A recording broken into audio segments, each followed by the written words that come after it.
But wherefore too are all the aliens? Now, I came across an article stating something to the effect of, if there's something to be said about the Drake equation, which we'll just go ahead and pull up we'll consult the oracle and get it straight from the horse's mouth. What's the Drake equation? The Drake equation is a probabilistic argument used to estimate the number of active, communicative, extraterrestrial civilizations in the Milky Way galaxy. And essentially, as the equation goes, it should be a fair amount, a relatively fair amount. And so the question that the article posed was, well, if that's the case, then where's the aliens? And no, I didn't just end it with that. The idea was proposing something else, which is, I believe, is known as the dark forest theory, which is that the galaxy, at large, the universe, is a dark forest with all kinds of abysmal things, and it's very Lovecraftian, and the last thing you would want to do is run into another form of life out there. And I'm sure there's probably something to that to some degree or another. Now, of course, nothing is ever black and white, and a forest in general is quite a very richly nuanced ecosystem, and so there's that. And if we're going to compare the outer spaces, if you will, to the forest, which seems like an apt analogy, well, I'd imagine it would have a number of overlapping similarities, and not simply be, Lovecraftian beyond reproach. Wow. But then, of course, when it comes to, well, if there's something to be said for the Drake equation, and we haven't encountered alien life yet, wherefore too are all the aliens? Well, there's one possibility that could be something to the effect of, much like as it was stated in the movie Men in Black. In passing, it was a quote in passing where Tommy Lee Jones is talking to Will Smith in the little room where they had many trinkets and collections of things on display that they had accumulated and acquired from various civilizations and so on. That one device in there was somewhat of a thought translator, I believe, and that what Tommy Lee Jones stated was that the thought forms of mankind are so currently primitive, it is seen as an infectious disease on some planets and some other civilizations. So, let's go with that. And considering that perhaps if a civilization were to achieve a form of interstellar travel, perhaps they have, perhaps they have evolved completely differently than, I don't know, a species with amnesia, hypothetically speaking, which has been reeling from some form of collectivized PTSD or complex PTSD ever since some potential hypothetical calamity happened. I don't know, maybe some thousands of years ago, or who knows? But let's say something like that happened and completely threw them off of their prior trajectory, and they have been struggling to regain their fuller functionality ever since. And let's just say hypothetically we're talking about humanity in this context. So you take that into consideration, and you take this off-the-cuff remark about the infectious disease thing, and perhaps Earth would be not entirely the best place to interact with for a number of interstellar civilizations. Perhaps becoming interstellar in this capacity makes you become somewhat non-corporeal in a sense, too, because perhaps there are organic technologies which defy comprehension based on the current paradigms and understanding that many people seem to have, and that's something. And perhaps there are. If you are somewhat non-corporeal, perhaps it can be quite infectious to even be within proximity of somebody who is infectious, if you will, and so there's that, and so that could be kind of a problem. Now, there might be any number of civilizations that visit. Perhaps they finagle. Perhaps they even classified. I don't know. Perhaps they send an ambassador or two here and there to try to help course correct. Classified. Ever since this hypothetical calamity happened, As few seem to even be aware of that to begin with. I mean, it's written throughout the history, and it's written throughout myths and everything about, whatever. That doesn't matter. Listen to what the pontificators have to say. Surely they have a phenomenal track record and absolutely do not operate within a hyper-reductionistic, very minimalized, narrow bandwidth of interpretation and consideration. It's not to undermine their intelligence within that hyper-reductionistic bandwidth, but nevertheless, kind of omitting everything else that doesn't fit, and that's kind of important, because there's a lot that doesn't fit into said narrow bandwidth, and that's kind of a problem. So there's that. So there might be another possibility with interstellar travel. There might be something innately, psychedelic about interstellar travel. This would be a part of the development of a species. Perhaps it's almost more of a development of consciousness in many ways, shapes, and forms, which enables a species to become somewhat more interstellar. Perhaps it's a discovery that they, always have been interstellar. And no, this is just something else entirely. Like, what are you even talking about? I don't know. This is, never mind. So there's that. And apart from that, there's another thing that comes to mind, which is that until very recently, just the mere suggestion that things hadn't exactly gone down as one had been, or many had been led to believe, was just so overwhelming it could potentially spiral somebody into some state of psychosis. And this sort of phenomena is captured splendidly in the workings of H.P. Lovecraft. And one particular story that comes to mind is Mountains of Madness, where a team of expeditioneers, I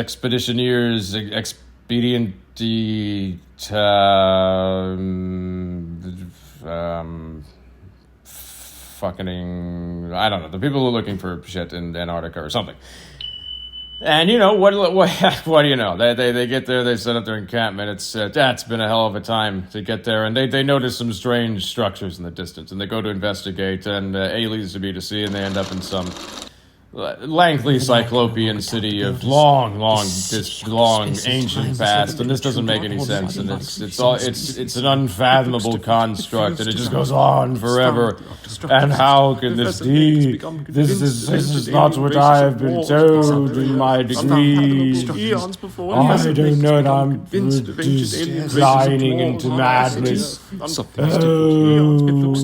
feels different. Mother of God. And so that's another thing. That's another consideration.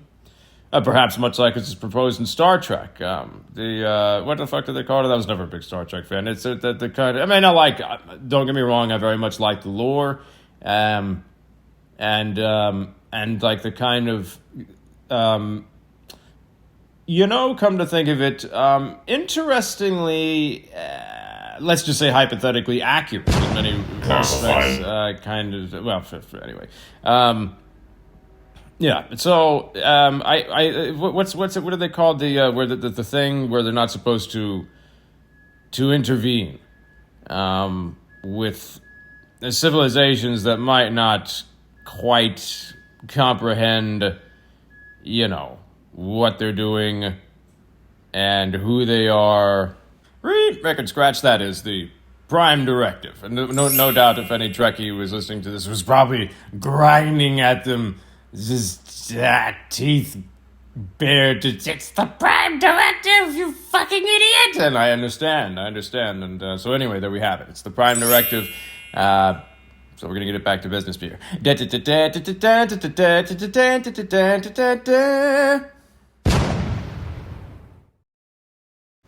And how they arrived. Classified. There. It could be a lot. It could be a lot to take in. It could change things radically. You'd be surprised how much something like this could change. Is why there are tribes. Of tribal people still throughout the world to this day, and on home base, if you will. They saw airplanes, and they think this is some messenger from the gods, or who knows what the case. I believe there was some story about during World War II, there was some stopping point where pilots would, I don't know, for whatever reason, stop on some island before ferrying supplies to I don't know, somewhere relevant, World War II, whatever. But anyway, the natives of this island began to see them as also some kind of messengers from the gods who flew in on giant metal birds and provided them with supplies, because the soldiers was like, fuck it, here, you guys take some of our crap, and this is a good thing to do, and we like you, and we appreciate your hospitality, and so it's all good, and they carry on, and one day they stopped coming, and to this day, apparently, the natives still erect these effigies of the messengers of the gods to hopefully that the messengers of the gods will come back someday and bring them things again, or just come back. And it's where have you been all this time? I thought we were friends, and I don't understand. I don't know what to tell you. I was just stopping by. It wasn't forever. We had a great time while it lasted. I tried to explain this to you, but it didn't seem to get through. I don't know what to tell you, and I see that this made an impact on you, and it's a lesson. It's a lesson, and it's something worth considering. And as frustrating as it might be for, let's say, I don't know, semi-non-corporeal beings who, for whatever reason, seem to be tasked to some degree or another at, it's not so much terraforming as reverse terraforming of a calamity, and it to take a very long time, and it's been taking a very long time, and it's a real fucking pain in the ass, and it is really frustrating. It is really, really frustrating, but, anyway, so you take all these things into consideration, and essentially it could be that the aliens are, they're everywhere, and they're watching you all the time. To some degree or another. Something like that, who's to say. And it's not necessarily anything invasive by any stretch of the imagination, but it's also not all controlled in any way that you could comprehend based on, earthly paradigms. It's different. It's very different. It's a different understanding. And it's not something that you can't obtain. You can obtain it, hypothetically speaking. And from there, I'm not sure what to tell you. There are a number of reasons for anything. Very rarely is anything black and white. And you'd be surprised what's happening right in front of you, and you'd have absolutely no idea. And that's really something. So, okay, I guess that's it for this one. And thanks for tuning in. Hypothetically speaking, of course. Clearly. Obviously. Entirely hypothetical. 100 percentile, and so forth.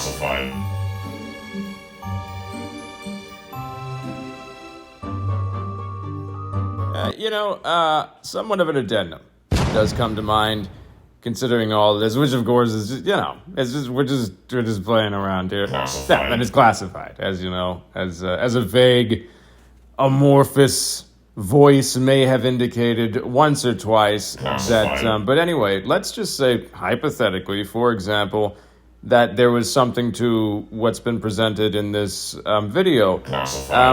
If that were the case, it may be that after, say, said calamity, and again, this may just be a useful fiction, because the thing is, if what's being proposed is true, that could mean that the reality that has been sold to the species mentioned in some kind of collectivized post-traumatic stress disorder, complex post-traumatic stress disorder, also with amnesia of who they really are, where they came from, what they've been doing, and so much more. It could be a delicate process to get them out of that. And because they're living in a paradigm that's so far removed from, let's just say, more realistic reality, which is so much more than that. Anyway. And they have interfaces for these things within them and can see for themselves. But let's just say that their paradigms are so far removed from this, you almost have to leave a breadcrumb trail, utilizing useful fictions that they can understand to help guide them out of it. And hypothetically speaking, that could be something to it as well. And again, thanks for tuning in. And until next time. I know, it's classified. But what about, as of course. Of course, I could admit, probably should have seen that coming. I might have, but, I couldn't help but know, what do you know? What do you know? It's classified. Yeah. Is it classified to be classified? Ah, what do you know? I figured out. Yeah, there we go. Got a winner. Winner. Classified. And so forth. Classified. Yeah.